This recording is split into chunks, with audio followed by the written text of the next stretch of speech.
2018 में जब आपकी सरकार आती है, आप विधायक बनते हैं, तो ऐसा नहीं लगा कि इतना मेहनत करने के बाद मंत्री भी नहीं बनाया गया? देखिए, आपके ऊपर भी 2023 में नक्सली हमला हुआ, उसके बारे में थोड़ा आप बताइए। हम लोग ये क्षेत्र जो कार्यक्रम से जाके वापस आ रहे थे, क्या डिफरेंस देखने को मिल रहा है पहले की बीजापुर में और अभी के बीजापुर में?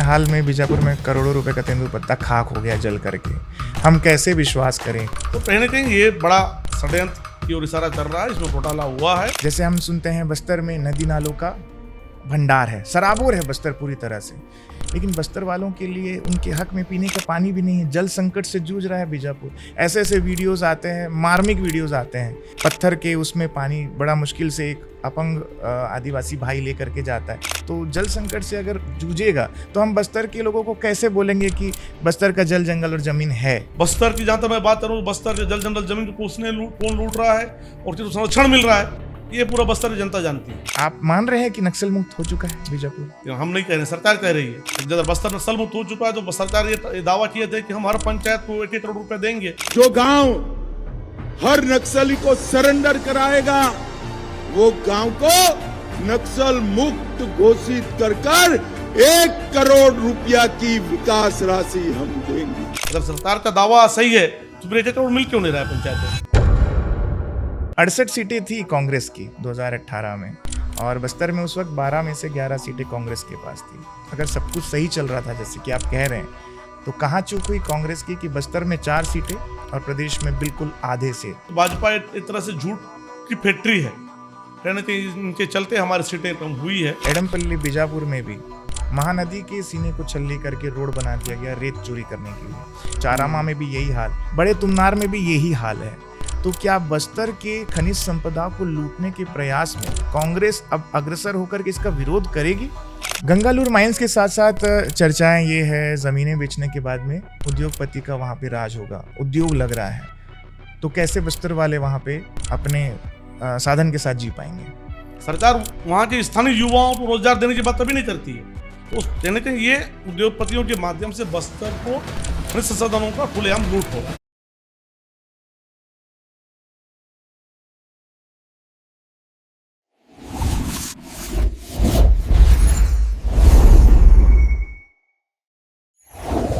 नमस्कार, जय जोहार, जय छत्तीसगढ़, जय बस्तर।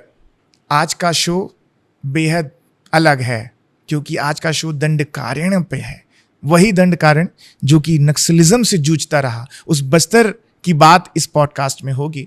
और इस पॉडकास्ट में जो गेस्ट है, आज मैं उनका इंट्रोड्यूस नहीं कराऊंगा, उनको आज आपके बीच में मैं इंट्रो नहीं करूंगा, बल्कि वो खुद ही बताएंगे, क्योंकि उसके बाद हम शुरू करेंगे आदिवासियों के हक की बात, नक्सलिज्म की बात और राजनीतिक मुद्दों की बात। तो भैया जय जोहार, जय छत्तीसगढ़, जय बस्तर। मैं आपसे दरख्वास्त करूंगा कि हमारे द पीएस शो के दर्शकों को आप अपने आप को इंट्रोड्यूस करें, क्योंकि आदिवासी भाई बहन हैं, बीजापुर से आप आते हैं, बीजापुर के विधायक हैं। तो मैं चाहूँगा आप खुद अपने आदिवासी भाई बहनों को आप रिक्वेस्ट करें कि ये शो को देखें और आपके पूरे शो को देखें, क्योंकि सब मुद्दे पे बात होगी आज। मैं आप सबसे अनुरोध करता हूं कि द पीएस शो एक बहुत ही महत्वपूर्ण शो है। लगातार बस्तर नहीं, पूरे प्रदेश के जनहित के मुद्दों को इस शो के माध्यम से, जनप्रतिनिधियों के माध्यम से आगे रखता है और हमेशा से ही अग्रणीय भूमिका में सामने आकर प्रदेश के हित में, बस्तर के हित में, आदिवासी गरीबों के हित में आवाज़ हमेशा उठाते आए हैं। तो आप सबसे अनुरोध करता हूं कि इस शो को बराबर देखें, ज़रूर देखें। और आने वाला समय इस शो के जो हमारे संचालक हैं, युवा साथी भाई रोहित सोनी जी का मनोबल को और आज हम आगे बढ़ाएं, ताकि इस तरह के लगातार जो कार्यक्रम को और आगे बढ़ते रहे। बिरसबड़ोर की नंजवार किया मुमता नोडदम बिरसबड़ोर सोते मन रोहित सोनीना सो आए मुमता इस सोते सबड़ोर हर हमेशा मन बस्तर ते मैदे, मन नार दे मैदे, मन गरीब जनता मैदे, आदिवासी मैदे इस सोते हर मुद्दत उठा किया मुमतोर इस बेले बेले कित के बेले बेत सो माटते बेत कित के सरकार मन माटा केंजिता केंजो हर माटा इतने सोते उड़ वाय बुनता तुम्हें सबड़ो रोणदम इस सो जरूर उड़नाथ और उड़िनल आगे मन किन बेले वेंड किए ना तानी साहब थे मेरे सबड़ो सलाह बेन लोतनाथ सबड़ो किन जुआर बेहद बेहद अभूतपूर्व, मतलब मैंने आज तक मेरे शो के बारे में इस तरह से नहीं सुना। आपने बहुत सुंदर से व्याख्या की हमारे शो की, और आदिवासी भाई बहनों तक जब हम पहुंचना चाह रहे हैं, क्योंकि मैं भी बस्तर से ही हूँ, आप जानते हैं, जी तो बेहद अच्छा लगा। आपको दिल से धन्यवाद। और भैया अब हम आते हैं आपके निजी ज़िंदगी और राजनीतिक मुद्दों को लेकर के। हम आपको आज पॉडकास्ट में हम बुलाए हैं, और धन्यवाद आपने समय दिया विधायक जी। सबसे पहला सवाल, आप बड़े आदिवासी नेता हैं, बीजापुर में आप दूसरी बार विधायक बने हैं। जब आपकी सरकार थी और आपकी सरकार के बाद आज आपका दूसरा कार्यकाल चल रहा है, क्या डिफरेंस देखने को मिल रहा है पहले की बीजापुर में और अभी के बीजापुर में? देखिए, राजनीतिक जीवन में मैं तो 2000 से लगभग जुड़ा हूँ और लगातार राजनीतिक जीवन में हम काम कर रहे हैं। मैंने जनपद अध्यक्ष भी रहा 2004 से, फिर जिला पंचायत सदस्य रहा, फिर 2013 में चुनाव भी लड़ा, उसमें मुझे हार का सामना करना पड़ा। फिर 2018 और 2023 में फिर से जनता ने मुझे विधायक बनाया और बीजापुर की जनता की सेवा में लगातार कर रहा हूँ। लेकिन जहाँ तक सरकारों की बात है, और पिछले 5 साल भूपेश बघेल जी की सरकार, कांग्रेस की सरकार को हमने देखा, पूरे बस्तर और छत्तीसगढ़ की जनता ने देखा। और वर्तमान समय में भाजपा की सरकार, लड्डू साई जी की सरकार को भी बस्तर और पूरे प्रदेश की जनता दिख रही है। और जहाँ अंतर की बात है, पिछले बार ऐसा लगता था कि सरकार में बैठे हुए लोग चला रहे हैं, सरकार में बैठे हुए जनप्रतिनिधि चला रहे हैं, और सरकार जनता की बातों को सुनती थी और जनता के अनुरूप काम करते हुए ये सरकार को हम सब ने देखा है। लेकिन वर्तमान समय में सरकार कौन चला रहा है, सरकार में कौन बैठा है, निर्णय कौन ले रहा है, ये बड़ा अंतर इस सरकार में देखने को मिल रहा है। तो आप अनुमान लगा सकते हैं दोनों सरकारों में अंतर कैसा है। आज छत्तीसगढ़ की जनता, बस्तर की जनता आज भी कांग्रेस की सरकार, भूपेश बघेल की सरकार को याद कर रही है कि किस तरीके से हमने हमारी सरकार के अंदर में जनहित की योजनाओं को लोगों तक पहुंचाया, और सीधा सीधा लाभ जनता को, गरीब जनता को कैसे मिले, आदिवासियों को कैसे मिले, इस दिशा में बहुत बड़ा कदम उठाया। लेकिन वर्तमान समय में ऐसा कोई इस सरकार के अंदर को देखने को हमको नहीं मिल रहा है। और सिर्फ लाभ किसको मिल रहा है, खनिज संसाधनों पर अधिकार किसका होने जा रहा है। बस्तर की जहाँ तक मैं बात करूँ, बस्तर के जल जंगल जमीन को कौन लूट रहा है और किसको संरक्षण मिल रहा है, ये पूरा बस्तर की जनता जानती है। बीजापुर का आज क्या परिदृश्य है? देखिए, बीजापुर एक बहुत घोर नक्सल प्रभावित क्षेत्र हुआ करता था, और जहाँ पर चलना भी बड़ा मुश्किल होता था। लेकिन धीरे धीरे बदलाव आया है, और आज वर्तमान समय में बीजापुर एक बदलाव की ओर चल पड़ा है। और लोगों ने भी एक जो बड़ा जो नक्सल मूवमेंट था, नक्सल समस्या था, उस समस्या से बाहर निकलने का मन बनाया और बाहर निकले हैं। और बड़ा बदलाव आज बीजापुर जिले के अंदर में लोगों की जनभावनाओं के अनुरूप वो हो रहा है, और लगातार बदलाव देखने को मिल रहा है। हम नक्सलिज्म पर भी आएंगे और उन तमाम मुद्दों पर, जैसे आपने चर्चा की खनिज संपदा का दोहन वगैरह। लेकिन हम आपकी निजी ज़िंदगी में आते हैं। नीलसनार में आपकी पढ़ाई हुई है, जितना कि हमने सुना है, और उसके बाद जनपद अध्यक्ष बनना, और हमने ये भी सुना है आदिवासियों का जीवन बेहद बृहद पैमाने में वो जीवन व्यापन करते हैं, जंगल में वो जीवन व्यापन करते हैं। तो आपने बचपन में कभी वो तीरंदाज वगैरह ऐसा कुछ, पक्षियों को मारना, उसके बाद खाना, ऐसा कुछ आपने भी कुछ जीवन ऐसा बिताया? हाँ, जरूर। कहने के अगर मैं आदिवासी परिवार में जन्म लिया हूँ, तो आदिवासी जो भी परंपरा और पारंपरिक जो हमारा रीति रिवाज, जो नीति था, उसके अनुरूप ही हमारा भी बचपन बीता है। और जहाँ तक मेरा निजी जिंदगी का सवाल है, तो मैं ग्राम फरसड़ा का निवासी हूँ। पिताजी टीचर थे, तो कुछ बचपना जहाँ जहाँ पिताजी का पोस्टिंग होता था उनके साथ मैं रहता था, और वहीं पे मेरी पढ़ाई होते चली गई। और नीलसनार में काफ़ी लंबे समय तक पिताजी टीचर थे, तो मैं उनके साथ नीलसनार में बहुत, मेरी लगभग 8वीं तक पढ़ाई नीलसनार में हुआ। फिर उसके बाद आगे की पढ़ाई भैरमगढ़ में हुआ। तो उसके बाद आपने भी वो लाइफ बिताया होगा अपने दोस्तों के साथ में, कि शहर में बहुत सारे संसाधन होते हैं पढ़ने लिखने के। तो आपने जो पढ़ाई की वो सुदूर इलाके में की है, तो उसकी पढ़ाई और आज की पढ़ाई में क्या अंतर है? उस समय सुविधाएं तो उतने संसाधन उपलब्ध नहीं थे, लेकिन फिर भी जो पढ़ाई का स्तर बड़ा अच्छा होता था, और एक जो भी शिक्षक थे उनका डर भी छात्रों पे होता था, और पढ़ाई का स्तर भी अच्छा होता था। तो आप कहने के वो आज देखने को नहीं मिलता है। संसाधन उपलब्ध होने के बावजूद भी दोनों में अंतर है। पहले की पढ़ाई का स्तर और अभी के पढ़ाई के स्तर में तो अंतर तो है, लेकिन लगातार हम लोग जब भी हमारा बचपन जीवन का पढ़ाई हुआ तो शिक्षकों के बीच में मन में रहता था कि अब अगर हम नहीं पढ़ेंगे तो टीचर बहुत शिक्षक आज पिटाई पड़ेगा, मार पड़ेगा, तो रहता था और बहुत मार पड़ता भी था, लेकिन अच्छा भी लगता था। अगर वो उतना मार उस समय नहीं पड़ता तो आज जो भी जीवन में आज सीखने को मिला, अनुभव मिला, वो शायद वो नहीं मिल पाता। वो कहते थे ना, मार खाओ ढम ढम विद्या है छम छम हाँ, वाली बात है। हाँ हाँ। अभी उसके बाद राजनीतिक जीवन में जब आपने कदम रखा, 2018 में एक नाम सामने आता है, विक्रम मंडावी, और दूसरी तरफ एक वरिष्ठ नेता भाजपा के, वरिष्ठ मंत्री महेश गागड़ा, जिसकी तोती बोला करती थी। उनके साम्राज्य को विक्रम मंडावी ने खत्म कर दिया, और 2018 में जब आपकी सरकार आती है, आप विधायक बनते हैं, तो ऐसा नहीं लगा कि इतना मेहनत करने के बाद मंत्री भी नहीं बनाया गया, तो लोगों की, बीजापुर के जनता के साथ कांग्रेस ने छलावा किया? नहीं, ऐसे मैं तो ऐसा नहीं सोचता कि बीजापुर की जनता के साथ कांग्रेस ने छलावा किया, क्योंकि कांग्रेस ने, जहाँ तक मेरी बात है, मैं लगातार छात्र जीवन से ही सौरजीत जी कार्यक्रमों में जनता के बीच में रहने का काम मैंने किया है, और 2004 में मैं पहली बार जनपद का अध्यक्ष बना, और 2009 में जिला पंचायत सदस्य के तौर पर मैं निर्वाचित हुआ। फिर 2013 में मुझे कांग्रेस पार्टी ने विधानसभा का टिकट दिया, लेकिन मुझे हार का सामना करना पड़ा, चुनाव नहीं जीत पाया। लेकिन 2018 में मुझे फिर जिला कांग्रेस कमेटी का अध्यक्ष मैं 2013 में फिर बना।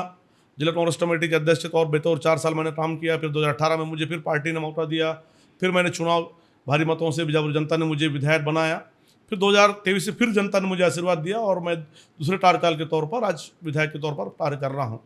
तो मैं नहीं समझता, जनता ने, कांग्रेस पार्टी ने मुझे बहुत अवसर दिया है, और जहाँ तक मंत्री बनना नहीं बनना ये पार्टी का निर्णय होता है, और पार्टी जो भी निर्णय रहा वो सर्वसम्मति से मुझे हमें मंजूर है, और लगातार हम जनता के बीच में रहकर जनता की सेवा कर रहे हैं। परिपक्वता के तौर पर आप अपने पार्टी को डिफेंड कर रहे हैं। 68 सीटें थी कांग्रेस की उस समय 2018 में, और बस्तर में उस वक्त 12 में से 11 सीटें कांग्रेस के पास थी। अगर सब कुछ सही चल रहा था जैसे कि आप कह रहे हैं, तो कहाँ चूक हुई कांग्रेस की कि बस्तर में 4 सीटें और प्रदेश में बिल्कुल आधे से? नहीं, देखिए, चूक मैं तो चूक नहीं मानता, लेकिन कहीं ना कहीं हम लोग लगातार जो पिछले 5 सालों में भूपेश बघेल जी की सरकार, कांग्रेस की सरकार ने बस्तर के हित में बहुत बड़े बड़े निर्णय लिए, जो पहले की सरकारों ने नहीं लिया था। और लगातार सरकार की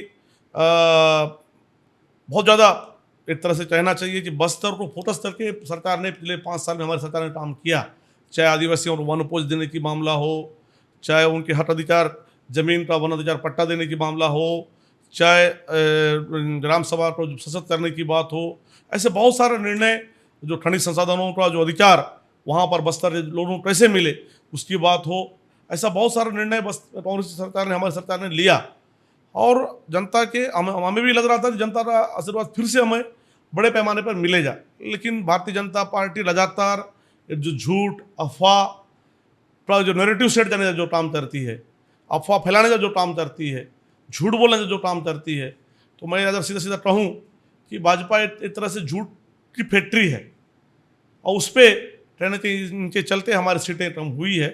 जनता आज भी इस बात को महसूस कर रही है कि कांग्रेस की सरकार भाजपा की सरकार से लाख गुना बहुत अच्छी थी, और बदलाव आने वाला समय आपको बहुत बड़े पैमाने में फिर से दिखेगा बस्तर के अंदर में। कम से कम आप उन नेताओं में से नहीं हैं जो कहते हैं कि ईवीएम की गड़बड़ी है, तो ईवीएम की गड़बड़ी को आप कैसे देखते हैं? नहीं, ईवीएम की गड़बड़ी भी कहीं ना कहीं जिस तरीके से पूरे बस्तर नहीं पूरे देश में आज बड़ा नया दौर देखने को मिल रहा है, नए तरीके से किस तरह से वोट चोरी हो वो देखने को मिल रहा है, प्रशासन का किस तरीके से इस्तेमाल करें, केंद्रीय एजेंसियों को किस तरीके से इस्तेमाल करें, फोर्सेस का किस तरीके से इस्तेमाल करें, तो पूरे देश जनता जान रही है, दिख रहा है हम आपके सबके सामने। तो ये तो इस मामले में भाजपा बड़ा माहिर है। आप चाहते हैं कि बैलेट पेपर्स पे चुनाव हो? बिल्कुल होना चाहिए, मैंने पूरी जनता चाहती है पंजाब में निष्पक्ष चुनाव हो, ये हमारी देश की पूरी जनता चाहती है कि ये लोकतंत्र की ये सबसे बड़ी खूबसूरती है।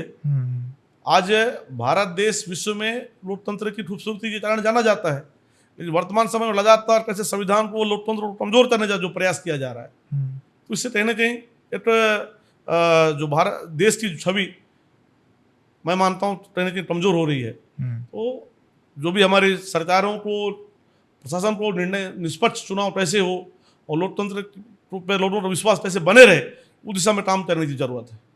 अभी तो भाजपा कह रही है कि नक्सलिज्म खत्म है और आपने नक्सलिज्म को एकदम करीब से देखा है, और वो भी दूर नक्सली इलाका बीजापुर में। पापा राव ने भी सरेंडर कर दिया, जो हर जगह हावी रहा करता था, लेकिन आपका स्टेटमेंट सामने नहीं आया इतने खुले तौर पर। तो आप क्या देख रहे हैं कि क्या बीजापुर नक्सली फ्री हो चुका है, नक्सली मुक्त हो चुका है, कि अभी भी दौर वही है? देखिए, बस्तर के लोग बस्तर में शांति चाहते थे, आज से नहीं पहले से। हम सब चाहते हैं कि बस्तर में शांति हो, बस्तर का विकास हो, बस्तर की जल जंगल जमीन का संरक्षित किया जाए, बस्तर जल जमीन को, बस्तर के खनिज संसाधनों को बचाया जाए, ये हम सब चाहते हैं। और इसमें कोई दो मत नहीं है, और हिंसा का समर्थन कोई भी नहीं करता है, ना पहले था, ना अब है, ना आगे रहेगा, ये स्पष्ट है। तो वो हम सब चाहते हैं बस्तर में शांति हो, बस। तो आप मान रहे हैं कि नक्सल मुक्त हो चुका है बीजापुर? सरकार कह रही है नक्सल मुक्त हो गया है, हम नहीं कह रहे, सरकार कह रही है। हाँ, लेकिन वस्तु स्थिति क्या है बीजापुर? देखिए, वर्तमान में तो लग रहा है कि कुछ कमियां हुई है। पूर्ण तौर पर तो मैं नहीं कह सकता, बहुत सारी चीज़ देखने को, समझने में समय लगेगा, लेकिन जिस तरह की सरकार अगर कह रही है नक्सल मुक्त हुआ है, और सरकार ने कहा, घोषणा भी किया है बस्तर नक्सल मुक्त हो चुका है। लेकिन जब बस्तर नक्सल मुक्त हो चुका है तो सरकार ये दावा किए थे कि हम हर पंचायत को 1-1 करोड़ रुपए देंगे, तो 1-1 करोड़ रुपए मिलना चाहिए। अगर सरकार का दावा सही है तो फिर 1-1 करोड़ मिल क्यों नहीं रहा है पंचायतों में? अगर ये दावा सही है तो वो दावा भी होना चाहिए, मिलना चाहिए 1-1 करोड़ रुपया। आज पंचायत के जनप्रतिनिधि अपने आप ठगा महसूस कर रहे हैं, आज 1 करोड़ रुपया उनको मिल क्यों नहीं रहा है? तो जैसे हम सुनते हैं कि हिड़मा को मारा गया तो 2 धड़ में बट गया पूरा प्रदेश, कि कई लोग कहते हैं कि एनकाउंटर किया गया, कई लोग कहते हैं उसे धोखे से बुला के मारा गया, उसे सरेंडर करने आ रहा था। आपकी राय क्या है, पहला सवाल। दूसरा, इसी में मैं जोड़ूंगा कि जो बस्तर की जनता अब हिड़मा को हीरो बना दिया उन्होंने, और एक गाना भी चल रहा है यूट्यूब में जमकर। तो क्या सरकार को इस पर एक्शन नहीं लेना चाहिए? मतलब 2 मुहैया काम नहीं कर रही है, ये सवाल मेरा है। देखिए, अब हिड़मा जो नक्सली था, उसकी मृत्यु कैसे हुई कैसे नहीं हुई, ये तो सरकार जाने, सरकार का विषय है। लेकिन जहाँ तक मुझे ये कहना है, कोई भी हिंसा में जुड़ा हुआ व्यक्ति, उसका समर्थन हम नहीं करते हैं, पहली बात। दूसरी बात, डाना को लोग किस रूप में लेते हैं, कि लोग अपना अपना विवेक है, वो उनके विवेक के ऊपर निर्भर है। तो आपको नहीं लगता कि ये गाने के ऊपर सरकार का कोई एक्शन होना चाहिए? मीडिया कंट्रोल तो सारा सरकार के पास है ही। देखिए, अगर कोई किसी गाने से अगर कहीं कुछ प्रभाव, सरकार को इसमें कोई आपत्ति है या लोगों को आपत्ति आ रहा है, तो ये सरकार को निर्णय लेना चाहिए, इस पे बैन करना नहीं करना सरकार के हाथ में है। आपके ऊपर भी 2023 में नक्सली हमला हुआ, उसके बारे में थोड़ा आप बताइए कि आखिर वो कैसे हुआ, क्या कुछ हुआ वहां पर? नहीं, 2023 और 2007 में भी हुआ था। हाँ। हम लोग ये क्षेत्र जो कार्यक्रम से जाके वापस आ रहे थे कंदलूर क्षेत्र से, उस समय हमारे, मैं आगे निकल गया था, मेरे पीछे जो काफिला में हमारे साथ चल रहे थे जिला सदस्य, उनकी गाड़ी पर एक हमला हुआ था, इसमें किसी कोई हताहत नहीं हुआ था। गंगालूर में आदिवासियों के जल जंगल जमीन को बेचने की साजिश हो रही है। अडानी को माइंस के लिए कई ज़मीनें दे दी गई है, दूसरी तरफ आंदोलन भी चल रहा है। और गंगालूर वो एरिया, वो क्षेत्र है जहाँ पर 9 कैंप हुआ करते थे हर 6 किलोमीटर में, दूर नक्सली इलाका था। तो क्या आप मानते हैं कि जो गंगालूर की ज़मीनें हैं वो दे देनी चाहिए? आपकी क्या राय है? देखिए, आज बस्तर में शांति हो सब चाहते थे, नक्सल मुक्त हो सब चाहते थे, लेकिन सरकार को इस दिशा में भी अपनी तरफ से बात रखनी चाहिए। आज बस्तर के लोग इस बात पे थोड़ा अपने आप को डर महसूस कर रहे हैं कि आज आने वाला समय हमारा जल जंगल जमीन कैसे बचेगा, आने वाला समय हमारा जमीन कैसे बचेंगे, आने वाला समय हमारा खनिज संसाधन कैसे बचेगा। इस बात को लेकर बस्तर में हर जनमानस में डर बैठा हुआ है। लेकिन सरकार जिस तरीके से वर्तमान समय में भारतीय जनता पार्टी की सरकार जो वहाँ के खनिज संसाधनों को अपने निजी उद्योगपति मित्रों को देने का जो काम कर रही है, उनके लिए रास्ता बनाने का काम कर रही है, और उन्हें जमीन देने का काम, रास्ता बनाने का काम कर रही है, तो लोग डरे हुए महसूस कर रहे हैं। और वर्तमान समय पूरे बस्तर में ऐसा माहौल बनाया जा रहा है कि ज़्यादा से ज़्यादा वहाँ के खनिज संसाधनों को उद्योगपतियों को दिया जाए, और इस पर सरकार को अपना वक्तव्य करना चाहिए। लेकिन सरकार अभी बने हुए 2-2.5 साल हुआ है, इन 2-2.5 सालों में 3 खदानों जो बस्तर के 3 खदानों को उद्योगपतियों को दे दिया गया है। बैलाडीला पहाड़, जरसल मित्तल एक कंपनी उनको दिया गया है, रूंटा को दिया गया है, और ये जो टांचेर के पास वहाँ एक कंपनी उसमें दिया गया है। लगातार बस्तर के जो खनिज संसाधन है वो उद्योगपतियों से सौंपा जा रहा है, वहाँ जमीनों को सौंपा जा रहा है। विरोध कर रहे हैं ग्रामीण, आदिवासी समाज विरोध कर रहा है, राजनीतिक दल विरोध कर रहे हैं। उसके बावजूद भी जिस तरीके से सरकार को अपनी बात स्पष्टता करना चाहिए, नहीं स्पष्टता नहीं है। तो सरकार एक तरह से अगर मैं स्पष्ट करूँ कि सरकारी संरक्षण में उन लोगों को बस्तर के खनिज संसाधनों को सौंपने का काम, उन्हें लूटने का काम किया जा रहा है।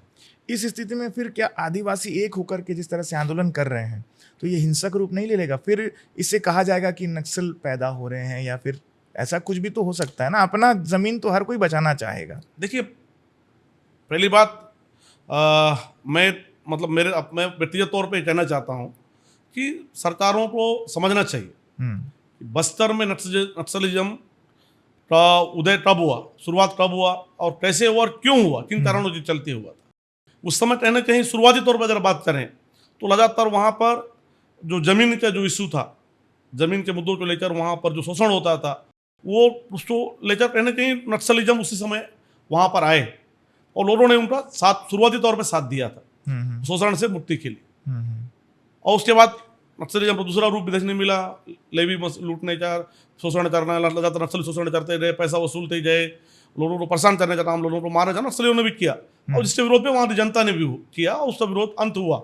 लेकिन कहीं ना कहीं फिर ये दौर देखने को मिल रहा है वर्तमान समय में, जिस तरीके से सरकारें संरक्षण में सरकारें लोगों की बात नहीं सुन रही है, समाज आदिवासी समाज के बातों को नहीं सुन रही है, राजनीतिक दलों की बातों को नहीं सुन रही है और सबको दबाते हुए, डराते हुए जमीन लूटने का काम हो रहा है, जमीनों को उद्योगपति देने का काम हो रहा है, खनिज संसाधनों को देने का काम हो रहा है। तो हम ये कह सकते हैं कि लोगों का जो विश्वास सरकार पे जो होना चाहिए वो अविश्वास की भावना वर्तमान समय में बस्तर में देखने को मिल रहा है। गंगालूर माइंस के साथ साथ चर्चाएं ये है ज़मीनें बेचने के बाद में उद्योगपति का वहाँ पे राज होगा, उद्योग लग रहा है, तो कैसे बस्तर वाले वहाँ पे अपने साधन के साथ जी पाएंगे? देखिए, बस्तर में विकास हो ये हम सभी चाहते हैं। बस्तर में उद्योगों का विरोध हम नहीं करते, लेकिन उद्योग कैसे लगे, किस परिवेश में लगे, इस बात का भी चर्चा सरकार को करना चाहिए। सरकार को इस बात को पहले गारंटी देना चाहिए कि उद्योग लगेगा तो युवाओं को रोजगार मिलेगा। कितने युवाओं को रोजगार मिलेगा, कैसे मिलेगा, किस स्तर के रोजगार मिलेगा, इस बात को सरकार को रखना चाहिए। लेकिन सरकार सिर्फ उद्योग लगाने की बात करते हैं, सरकार वहाँ के स्थानीय युवाओं को रोजगार देने की बात कभी नहीं करती है। आप नजरनार स्टील प्लांट का देख रहे हैं स्थिति, बड़े बड़े बातें किए, बड़े बड़े बातें किए, नजरनार स्टील प्लांट में कितने बस्तर के लोगों को नौकरी लगा। आज भी प्रॉपर नजरनार के क्षेत्र के युवा वहाँ पर अपने आप को ठगा महसूस कर रहे हैं। NMDC बचेली जब हम बात करते हैं, वहाँ पर क्या भूमिका है हमारे बस्तर के आदिवासी युवाओं की, आप सब जानते हैं। किसी को भी नहीं लगता है नौकरी। तो सिर्फ उद्योग लगाने से बस्तर का विकास नहीं होगा। बस्तर का असली विकास उद्योग के साथ साथ वहाँ के स्थानीय जो हमारे युवा बेरोजगार साथी हैं, उनको भी अगर वहाँ पर नौकरी मिले, रोजगार मिले, वहाँ के लोगों को रोजगार मिले, तो असली विकास बस्तर का वो है। सरकार सिर्फ उद्योग की बात करती है, उद्योग लगा के अपने आप को छोड़ देती है और अपना सोचती है हमारा काम खत्म हो गया। तो कहने के ये उद्योगपतियों के माध्यम से बस्तर को खनिज संसाधनों का खुलेआम लूट हो रहा है सरकारी संरक्षण में, जिसका विरोध हम आने वाला समय करेंगे। और लगातार बस्तर में जनमानस में ये चर्चा है कि भाजपा सरकार संरक्षण में बड़े पैमाने पे बस्तर को लूटने का काम आने वाला समय होने वाला है। खनिज संसाधन की आप बात कर रहे हैं, एडमपल्ली बीजापुर में भी महानदी के सीने को छल्ली करके रोड बना दिया गया रेत चोरी करने के लिए। पहले आंध्र से रेत तस्करी होती थी, लगा हुआ है। उसके बाद में अभी उसके साथ साथ बड़े तुमनार जैसे क्षेत्र हो गए। चारामा का जब जिक्र कर रहे थे आप कांकेर, तो चारामा में भी यही हाल, खनिज संसाधनों को रेत माफियाओं को हवाले कर देना। बड़े तुमनार में भी यही हाल है। तो क्या बस्तर के खनिज संपदा को लूटने के प्रयास में कांग्रेस अब अग्रसर होकर के इसका विरोध करेगी? नहीं, बिल्कुल, हम लगातार विरोध कर रहे हैं।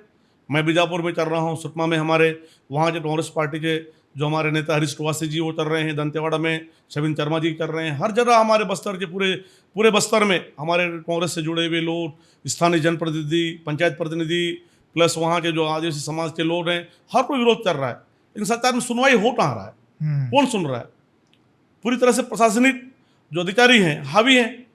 सरकार खुद भाजपा के लोग इस बात को हमें कहते हैं कि सरकार के अंदर हमारे भाजपा के लोगों की बात सुनवाई नहीं हो रहा है, तो आप किसके सामने अपनी बात रखेंगे?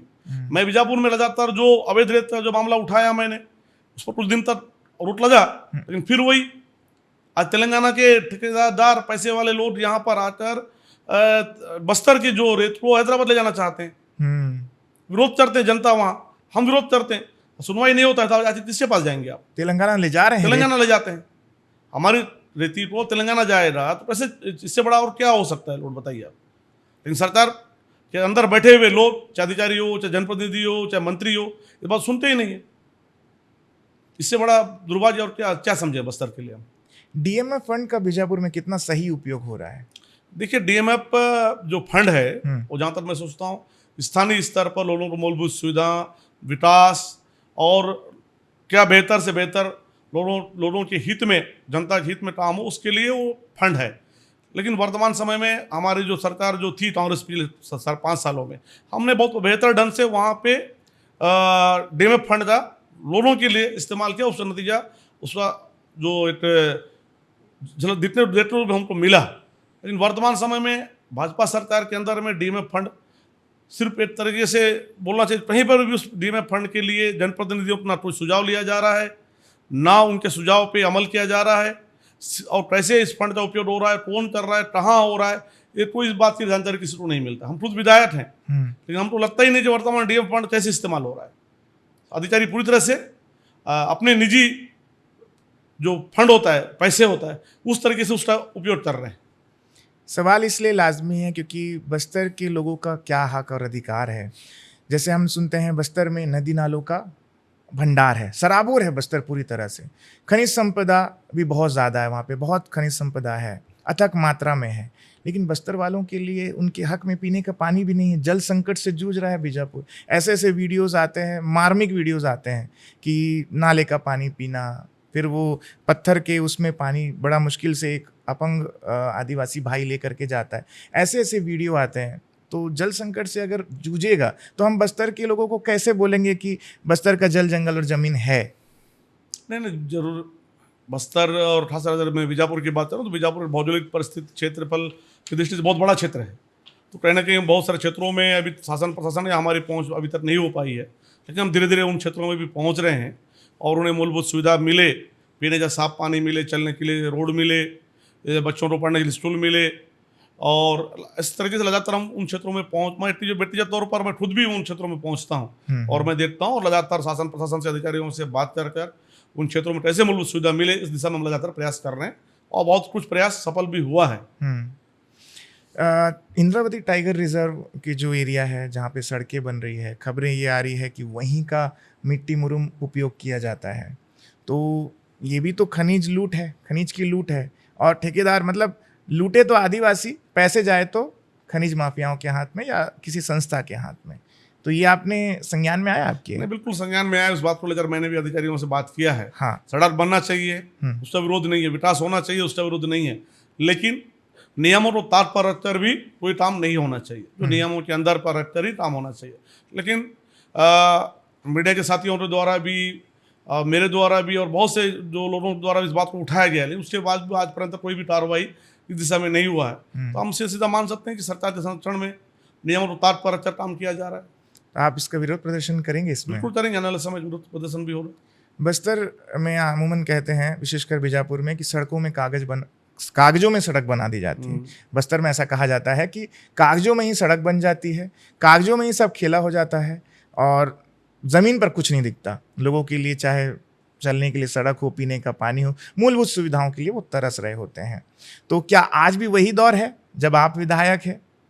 नहीं, देखिए, पहले ये सब बातें पहले होती थी कि बहुत सारे क्षेत्रों में सड़क नहीं था, लेकिन वर्तमान समय में सब सड़कों के मामले में बस्तर बहुत आगे है और मूलभूत सुविधाओं भी बहुत सारा उपलब्ध, मतलब उन क्षेत्रों में पहुंच चुका है। ऐसा नहीं, मैं नहीं मानता कि उन क्षेत्रों में कुछ भी नहीं है। वर्तमान समय धीरे धीरे पहुंच रहा है और बहुत कुछ पहुंच चुका है।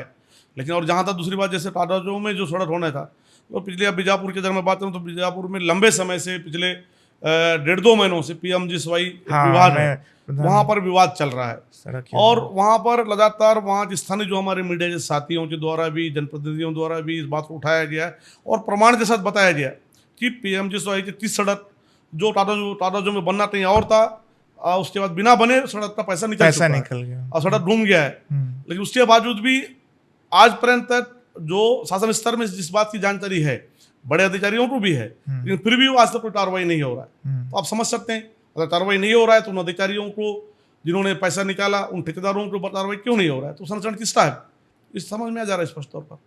तेंदुपत्ता में हाल में बीजापुर में करोड़ों रुपए का तेंदुपत्ता खाक हो गया जल करके। हम कैसे विश्वास करें? क्या वो साजिश थी किसी को बचाने की, या स्टॉक घोटाले को छुपाने की कोई साजिश थी? क्योंकि बिल्कुल डिपो तो नया था, 3 साल ही हुए थे उसे बने, तो हम कैसे माने कि शॉर्ट सर्किट हुआ? वो तो जिस जगह पे रखा हुआ था। देखिए, तेंदुपत्ता की अगर मैं बात करूं तो आपसे मैं इसमें कुछ विस्तार से बात करना चाहता हूं। बिल्कुल। तेंदुपत्ता एक बस्तर के आदिवासियों की एक तरह से बोलना वनोपज चाहिए है। बहुत बड़ा आर्थिक स्रोत है। और शुरुआती जो पहले जमाने में जब कुछ भी सरकारी काम नहीं होते थे, उस समय तेंदुपत्ता ही ऐसा था, माध्यम था, जिसके माध्यम से वहाँ के गरीब आदिवासी अपना जीवन स्तर को आगे ले जाते थे। हम लोग छोटे छोटे थे तब भी देखते थे कि ग्रामीण क्षेत्रों में तेंदुपत्ता तोड़ने को लेकर बहुत बड़ा उत्साह होता था लोगों में। लेकिन वर्तमान समय में सरकार की गलत नीतियों के चलते धीरे धीरे इसे एक कमज़ोर करने का काम हो रहा है।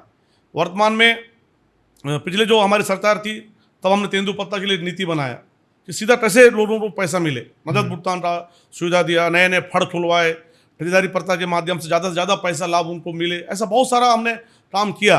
लेकिन वर्तमान सरकार के पिछले 2 वर्षों में तेंदुपत्ता ही नहीं हुआ। और इस साल भी बहुत कम, जहाँ पर अगर बीजापुर की बात करूँ वहाँ पर 80-90 करोड़ रुपये का भुगतान होता था, इस बार मुश्किल से बहुत कम पैसा वहाँ पर भुगतान लोगों को मिल रहा है, वो भी बैंक अकाउंट के माध्यम से। बहुत से लोगों के पास खाता अकाउंट नहीं, ऐसा प्रभावित सीधे तौर पर प्रभावित हो रहे हैं। और जहाँ तक बात है जो घोटाला जो आगजनी हुआ है 10-12 करोड़ का, जो तेंदुपत्ता जल का राख हुआ है, तो कहीं ना कहीं ये मुझे ऐसा लगता है कि ये एक बहुत बड़ा षड्यंत्र की ओर इशारा कर रहा है। आप कैसे इस तरीके से तेंदुपत्ता वहाँ जमा होना, पहली बात निजी गोदाम में गया कि उससे परमिशन किसने दिया? अगर वहाँ परमिशन आपने दिया था तो क्या वहाँ पर सुरक्षा के उपाय वहाँ पर पहले से थे, नहीं थे? उस तरीके से बड़े अधिकारियों ने क्या वहाँ निरीक्षण किया, नहीं किया? उसकी जिम्मेदारी किसकी थी? ऐसा बहुत सारा चीज़ है। अगर सुरक्षा का उपाय वहाँ पर पर्याप्त था तो आज जाने कैसे हुआ? तो कहीं ना कहीं ये बड़ा षड्यंत्र की ओर इशारा कर रहा है, इसमें घोटाला हुआ है और बड़े लोगों को बचाने का काम भी इसमें हो रहा है सरकार के द्वारा। मैं आपके माध्यम से सरकार से मांग करता हूँ इस पूरे मामले की निष्पक्ष जांच हो और जो भी दोषी है उन पर कड़ी कार्रवाई हो। सिर्फ डीएफओ को निपटा देना और उसका हक अब कौन लाएगा? बस्तर के आदिवासियों का हक, मतलब उनका तो करोड़ों रुपए जल के खाक हो गया, अब उन संग्रहणकर्ताओं का क्या होगा? नहीं, संग्रहणकर्ताओं को उनका पैसा मिलेगा, क्यों नहीं मिलेगा? इसमें गलती उनकी क्या है? उसके लिए हमने बात किया है, गलती उनकी कुछ नहीं है। सरकार को संरक्षण जो संरक्षण करता है उनको तो पैसा मिलना चाहिए और मिलेगा। उनके लिए हम अंतिम समय तक हम लड़ाई लड़ेंगे। नहीं, इसीलिए पूछ रहा हूँ क्योंकि जैसे आपने कहा कि तेंदुपत्ता का संग्रहण होने के बाद भी जब भुगतान सही समय पे नहीं हो रहा था, तो ये तो तेंदुपत्ता जल के खाक हो गया। तो इसमें फिर जांच और ये सब में देरी करके जानबूझ के क्या इनके पैसों को अटकाया जाएगा? इस मामले को टाल मटोल करने का प्रयास कर रही है, अपनी जिम्मेदारी से बचने का प्रयास कर रही है। बस्तर से टू वन मंत्री बस्तर से हैं और बहुत वरिष्ठ मंत्री हैं, उस पूरे मामले में उनका अभी तक एक बार भी इसमें वक्तव्य नहीं आना, या सरकार का वन मंत्री जी का ये कहना अभी तक ये बात भी नहीं आया है कि क्या संरक्षण को पैसा मिलेगा या नहीं, भुगतान हो रहा या नहीं हो रहा, आना चाहिए। दुर्भाग्य हमारे बस्तर से वन मंत्री रहने के बावजूद भी ये स्थितियां हैं। पेशा कानून को आप कैसे देखते हैं? क्योंकि सरकार कह रही है पेशा कानून हर ग्राम सभा में भी लागू है, तो ग्राम पंचायतों के हक को नहीं छीना जा सकता, तो इसीलिए बस्तर के आदिवासियों के हक को नहीं छीना जा सकता। ये वहां पर कितना हद तक लागू है? देखिए, पेशा कानून की बात सभी करते हैं, सभी सरकारें करते हैं, हर अधिकार की बात करते हैं, लेकिन जिस तरीके से पेशा कानून में जो वास्तव में अधिकार मिलना चाहिए ग्राम सभा को, पंचायतों को, वो अधिकार कहीं ना कहीं नहीं है, ऐसा मैं भी व्यक्तिगत तौर पे मानता हूँ। और उस पर अमल करने की बात है, जब वो ग्राम सभा किसी बात को लेकर अपनी जो पारित करता है प्रस्ताव, तो उस पर अमल भी होना चाहिए, लेकिन अमल नहीं होता है। तो मैं सरकारों से अनुरोध करता हूँ, चाहे किसी भी पार्टी की सरकार बने, कम से कम जब तक हम पेशा कानून को, ग्राम सभा को मजबूत नहीं करेंगे तो ये जो समस्या जल जंगल जमीन की बात है, संसाधनों की बात हो रहा है, तो उनको संरक्षण नहीं हो पाएगा सही पैमाने पे। बीजापुर के आदिवासी भाई बहन और छोटे बच्चे अपनी शिक्षा को कैसे पाएं? उनका अधिकार है, शिक्षा का अधिकार। उस जगह पर जब हम देख रहे हैं पोटा केबिन आश्रमों की हम गड़बड़ियाँ सुनाई आती है, सप्लाई में गड़बड़ियाँ, पोटा केबिन सप्लाई में गड़बड़ियाँ, आश्रम में गड़बड़ियाँ, तो उनकी शिक्षा को हम कैसे मजबूत करेंगे? देखिए, शिक्षा ही एक ऐसा माध्यम है जो बस्तर में हमारे गरीब आदिवासी जो हमारे बच्चे हैं, युवा हैं, उसके माध्यम से वो आगे बढ़ सकते हैं और देश दुनिया में क्या हो रहा है उसको समझ सकते हैं और सही गलत क्या है उसके बारे में निर्णय ले सकते हैं। तो शिक्षा का स्तर ज़्यादा से ज़्यादा बस्तर में मजबूत हो, उस दिशा में हमने भी पिछले बार प्रयास किया और आज भी लगातार मैं अपने क्षेत्र में प्रयास करता हूँ कि अच्छा शिक्षा कैसे उन बच्चों को मिले, उस दिशा में लगातार हमारा प्रयास रहता है और उस दिशा में हम लगातार प्रयास कर रहे हैं और पहले की अपेक्षा बहुत अच्छा बदलाव देखने को मिल रहा है शिक्षा के क्षेत्र में। विधानसभा में आप काफ़ी मांगे रखते होंगे, तो वो चीज़ का जिक्र करिए पॉडकास्ट में जब आपकी मांगों को नेग्लेक्ट कर दिया गया हो।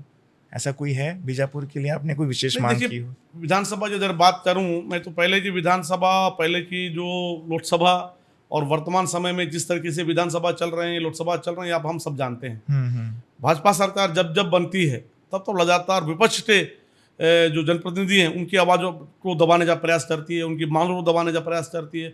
हम लगातार अपने क्षेत्र की बातों को रख रहे हैं, लगातार क्षेत्र जनता की जो समस्या हैं उनको उठा रहे हैं विधानसभा में, लेकिन कहीं से पर भी कोई भी प्रभावी ढंग से सरकार की तरफ से उसका उत्तर नहीं आना, उसे लगातार उसे बचाव करना, तो लगातार विपक्ष के लोगों को दबाने का प्रयास करना, उन्हें किस तरीके से उनके मुद्दों को नज़रअंदाज करना, ये भाजपा सरकार में बहुत बड़े पैमाने पे हो रहा है।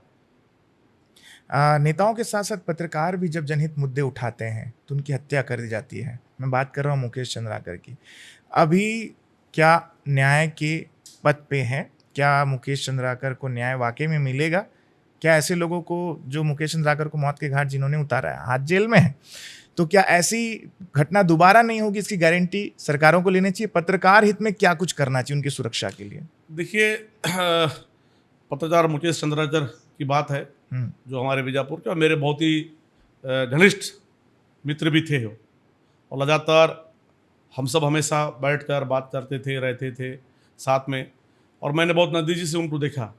बस्तर में वो एक दौर भी था जब वहाँ पर कोई शासन प्रशासन उन क्षेत्रों में नहीं पहुँच पाता था, लेकिन वो बस्तर के मीडिया ही थे, जो मीडिया के साथी थे, जो उन क्षेत्रों में पहुँचते थे और वहाँ की समस्याओं को भी सामने रखते थे, शासन प्रशासन के सामने, सरकार के सामने, और उन मुद्दों को उठाते थे। ऐसे बहुत बार आया जब हमारे जवान भी अपहरण हुए थे तो उन्होंने भी वहाँ पहुँचकर बहादुरी के साथ जवानों को वापस लाया।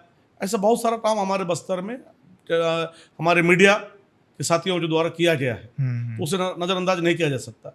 और बहुत सारे ऐसे मुद्दे, ऐसे भ्रष्टाचार जो कोई नहीं, शासन प्रशासन के जानकारी में नहीं होता है, नॉलेज में नहीं होता है, उन बातों को भी उठाने का काम हमारे मीडिया के साथी वहाँ करते हैं, जान जोखिम में डालकर।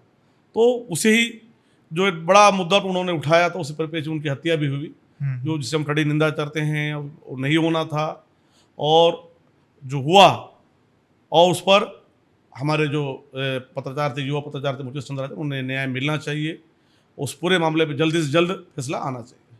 सुरक्षा, पत्रकारों की सुरक्षा, इसकी मैंने बात कही। नहीं, बिल्कुल होना चाहिए। पत्रकार सुरक्षा जो कानून है, पिछले बार हमारी सरकार ने भी विधानसभा में हम लोग बात को लेकर आए थे, हमारे बात रखे थे, और वर्तमान सरकार तो में जो भाजपा की सरकार ने तो अपने चुनावी वादा भी किया था, घोषणा भी किया था कि हम हमारी सरकार बनेगी तो हम करेंगे, लेकिन आज 2.5 साल हो गया सरकार बनकर, कहाँ है वो कानून? और किस तरह की सुरक्षा दिया जा रहा है पत्रकारों को, किस तरीके से परेशान किया जा रहा है, आप सब जानते ही हैं। कवासी लखमा को टारगेट किया गया है, क्या आप ये मानते हैं, या वाकई में शराब घोटाला था कांग्रेस की सरकार में? देखिए, पूरी तरीके से जो घोटाला जो बात भाजपा के लोग या भाजपा सरकार करती है उसे मैं नकारता हूँ, और सीधा सीधा यह मेरा आरोप है, ये भारतीय जनता पार्टी की राजनीतिक बदले की भावना से किया गया ये कार्रवाई है। ये नैरेटिव सेट किया जाता है, शराब घोटाला का भ्रष्टाचार हुआ। मैं पूछना चाहता हूं आपके माध्यम से भाजपा सरकार से, आज वर्तमान में शराब का काम कौन कर रहा है? वही लोग आज भी सरकार में शराब का काम कर रहे हैं, तो क्या घोटाला नहीं हुआ है? तो ऐसे अपने विरोधियों को, अपने विरोधी पार्टियों को जो केसों में फंसाया जाए, फर्जी केसों में उनके राजनीतिक उनके क्षेत्रों में राजनीतिक रूप से उन्हें कमजोर किया जाए, उस दिशा में आरोप लगाते हुए घोटाला का प्रचार प्रसार नैरेटिव सेट करने जाता भारतीय जनता पार्टी करती है। उस क्षेत्र में ये भी खबरें आती है कि नकली शराब बहुत बिकती है, तो आपने भी सुना ही होगा। नहीं, बिल्कुल नकली शराब बड़े पैमाने पे बिक रहा है। लगातार वहाँ के हमारे जो पत्रकार साथी भी उठा रहे हैं, जनप्रतिनिधि उठा रहे हैं, अवैध शराब का बिक्री हो रहा है, नकली शराब का बिक्री हो रहा है, शराब का ज़्यादा बड़े पैमाने पे ज़्यादा रेट से शराब बेचा जा रहा है। लेकिन मैं बार बार इस बात को कहता हूँ, सरकार के अंदर सुन किस रहा है? कौन सुन रहा है? सुनवाई कहीं हो ही नहीं रहा है, सरकार में कोई फर्क नहीं पड़ रहा है, तो आखिर लोग किसके पास जाएं? विधायक जी, आप स्वास्थ्य सुविधा को कैसे देखते हैं बीजापुर में? क्योंकि सुना ये भी आता है एम्बुलेंस के लिए तरस जाते हैं लोग, मर जाते हैं, जान चली जाती है उनकी। मैंने वो बात सही है। वर्तमान समय में स्वास्थ्य सेवा बीजापुर जिले में बहुत बड़ा चुनौती है, क्योंकि क्षेत्रफल की दृष्टि से बहुत दुर्गम क्षेत्र अंदर है, जहाँ पर सड़क भी नहीं है। ऐसे बहुत सारे क्षेत्र है जहाँ पर नेटवर्क भी नहीं है। तो धीरे धीरे हम उस दिशा में आगे बढ़ रहे हैं, लेकिन बहुत सारे काम करने की जरूरत है। स्वास्थ्य क्षेत्र में भी आने वाले समय हम सब लोग मिलकर उन क्षेत्रों में भी काम करेंगे।